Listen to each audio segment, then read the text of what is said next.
राजा परीक्षित जी का पांडव से क्या संबंध था? महाराज विराट की पुत्री उत्तरा, सुभद्रा कुमार अभिमन्यु की पत्नी गर्भवती थी। उनके गर्भ में कौरव और पांडव के वंश का एकमात्र वारिस था। अश्वत्थामा ने उस गर्भ में पल रहे बच्चे को नष्ट करने के लिए ब्रह्मास्त्र का प्रयोग किया। डर के मारे उत्तरा भगवान श्री कृष्ण की शरण में गई। भगवान ने उसे सुरक्षित रखने के लिए उस बच्चे की रक्षा करने का आश्वासन दिया और स्वयं ही उत्तरा के गर्भ में पहुंच गए। महाराज परीक्षित जी का जन्म। एक गर्भस्थ शिशु ने एक बड़े डरावने समुद्र की तरह उमड़ते हुए कुछ खतरनाक चीज को देखा। उसने देखा कि उस खतरनाक चीज के पास आ रहा है और उसे नष्ट करने की कोशिश कर रहा है। इसी समय वो शिशु ने अपने पास एक अद्वितीय और प्रकाशमय बच्चा भगवान को भी देखा। भगवान ने बच्चे को प्यार से देखा और उनके सुंदर दिव्य स्वरूप को देखा। उनके कान से मुकुट, कुंडल, ब्रज की अद्वितीय चमक बहुत खास थी। उन्होंने अपने 4 हाथों में शंख, चक्र, गदा और पद्म धारण किए थे। उनकी गदा उल्का की तरह चारों ओर तेजी से घूम रही थी और वो उमड़ते हुए अस्त्र तेज को नष्ट कर रहे थे। एक छोटे से बच्चे ने 10 महीने तक भगवान को देखा।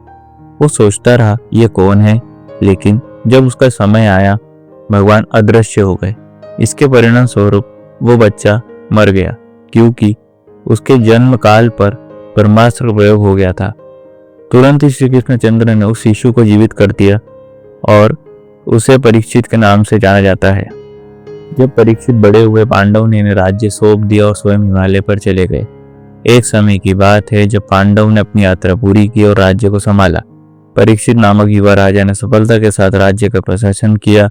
एक दिन वे दिग्विजय के लिए निकले तो उन्होंने एक गाय को देखा जो उदासी से खड़ी थी। गाय के पास एक तोड़े हुए पैर थे जिससे वो चल नहीं सकती थी। साथ ही वहां एक शूद्र भी था जो राजा की तरह मुकुट पहना हुआ था, लेकिन वो गाय और बैल को पीट रहा था। परीक्षित ने जाना कि गाय पृथ्वी देवी को प्रतिष्ठा देती है और वृषभ धर्म का प्रतीक है।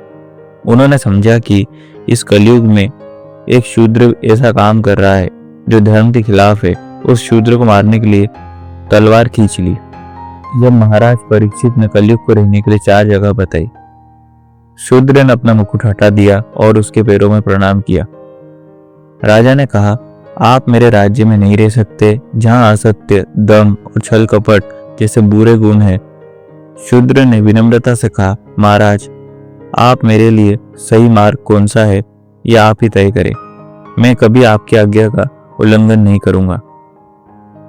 परीक्षित ने कली के आवास के स्थान बताए जो जुआ, शराब, स्त्री और हिंसा के रूप में थे। इन स्थानों से कोई भी भलाई कार्यकारी व्यक्ति को बचना चाहिए। कली ने फिर से कहा, राजा आपने मुझे केवल बुरे स्थान दिए हैं, कृपया मुझे कोई अच्छा स्थान दे। तब राजा ने उसे सुवन में रहने का अनुमति दी।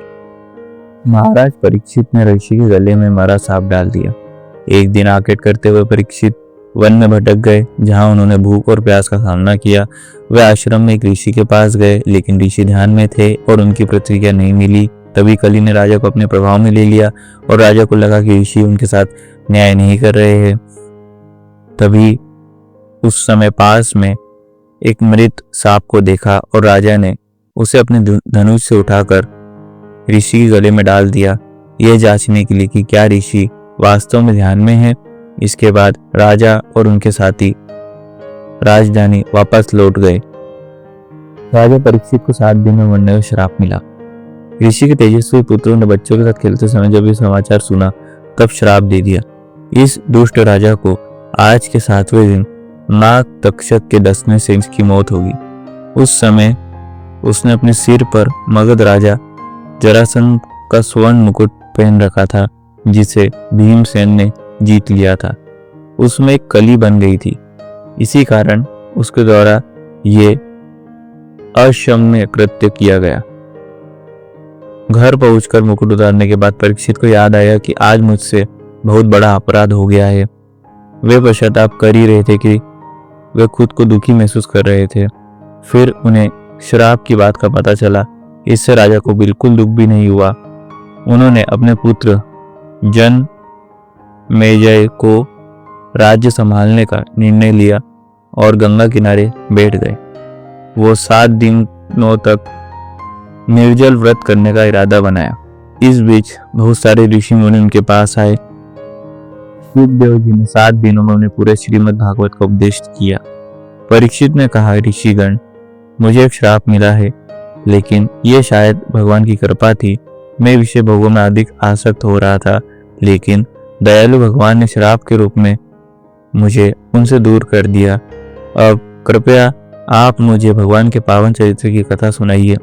इसी समय श्री सुखदेव जी वहां पहुंच गए और परीक्षित ने उनका पूजन किया। जब परीक्षित ने पूछा तो सुखदेव जी ने 7 दिनों में पूरे श्रीमद् भागवत का उपदेश दिया। आखिरकार परीक्षित ने अपना मन भगवान में लगा दिया। तक्षक ने आकर उन्हें काट लिया और उनकी देह विष से विलीन हो गई। हालांकि वे तो पहले ही शरीर से ऊपर उठ चुके थे, उनको इस सब का पता तक नहीं चला। महाराज परीक्षित ने भगवान धाम को प्राप्त किया।